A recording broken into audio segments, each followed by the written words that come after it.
कार्यक्रम में क्या हम उन्हें एक प्लेटफॉर्म पर इसलिए लाएं कि दोहरीकरण रोका जा सके, कंफ्यूजन मिटे, कोई लाभार्थी हो उसे एक ही स्थान पर विभिन्न कार्यक्रमों का लाभ मिल सके।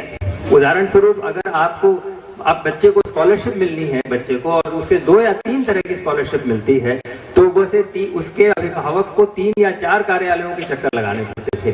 तो ये जब आपने 2010 में ये चुनौती सामने रखी कि क्या इसका कोई सोल्यूशन है, तो ये समग्र सामाजिक कार्यक्रम सामने आया।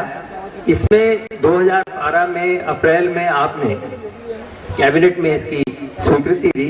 विभिन्न कार्यक्रमों के 137 प्रोग्राम कंपोनेंट्स हैं जिनमें बेनिफिट जाता है, और प्रयास ये है कि क्या वह सहजता से मिल सके। इसके लिए जैसा कि अभी कोर बैंकिंग के बारे में मैं कह रहा था, उससे भी ज्यादा आगे जाते हुए हर विभाग के अंदर जो प्रक्रियाएं हैं उन्हें बदलने की आवश्यकता थी। टेक्नोलॉजी का प्लेटफॉर्म तैयार करना था, डाटाबेस की हमें कठिनाई थी, और डाटाबेस कैसे तैयार हो, बहुत सेंसस के अलावा कोई डाटा सहजता से मिलता नहीं था। तो सर, सामाजिक न्याय विभाग के नेतृत्व में नया सर्वेक्षण किया गया और 650 करोड़ व्यक्ति, अपने प्रदेश की आबादी के 7.5 करोड़ लोगों में से 6.5 करोड़ लोगों का सर्वेक्षण होकर के फॉर्म भर के ये सारा का सारा डाटाबेस तैयार है, और इसे आधार से भी आगे लिंक कर दिया गया है जिसके आधार कार्ड बनेंगे।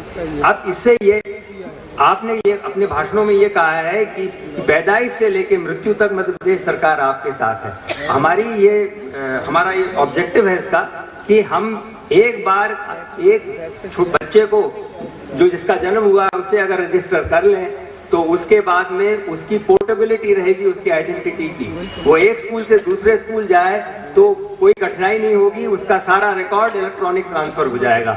अगर वो उसे प्राइमरी स्कूल में स्कॉलरशिप मिलती थी तो मिडिल और हाई स्कूल में नए सर्वेक्षण की आवश्यकता नहीं होगी, केवल उसका रिकॉर्ड ट्रांसफर होगा। अस्पतालों में ये काम होगा। अस्पतालों में अगर प्राइमरी हेल्थ सेंटर है, वहां पर एक महिला को 3 या 4 बेनिफिट मिलते हैं, विभिन्न विभागों के भी मिलते हैं और स्वास्थ्य विभाग के भी मिलते हैं। तो एक ही नोडल पॉइंट से एक बार रजिस्ट्रेशन कर सारे के सारे बेनिफिट मिल जाएं।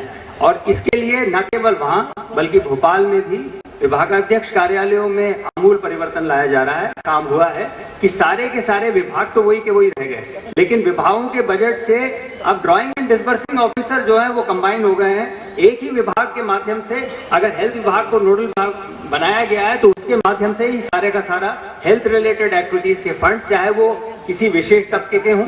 आपने बहुत सारी पंचायतें आयोजित करवाई, बहुत सारे बेनिफिट स्कीम आपने विभिन्न तबके के लोगों को दिया है, वो सारे के सारे अगर हेल्थ से जो भी रिलेटेड है एक ही बिंदु से वो ट्रांसफर हो जाएगा, और इससे डुप्लीकेशन भी हटेगा, इसमें गुंजाइश नहीं रहेगी। अगर कोई मिसचिफ करता है तो वो गुंजाइश भी कम हो जाएगी।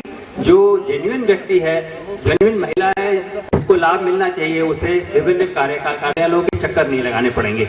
इसमें सामाजिक न्याय विभाग के साथ साथ अन्य विभागों ने मिलकर के काम किया है, इसलिए यह कार्यक्रम पूरे शासन का है जो आपके नेतृत्व में हुआ है। NIC ने बहुत बड़ा योगदान दिया है, उसे हम नहीं भूल सकते, उन्होंने बहुत बड़ा बैकअप दिया इस कार्यक्रम में। सर, इसलिए ये जो पिछले 2.5-3 साल लगे हैं, आज इस लेवल पे पहुंचे हैं कि आप इसका लोकार्पण कर सकें।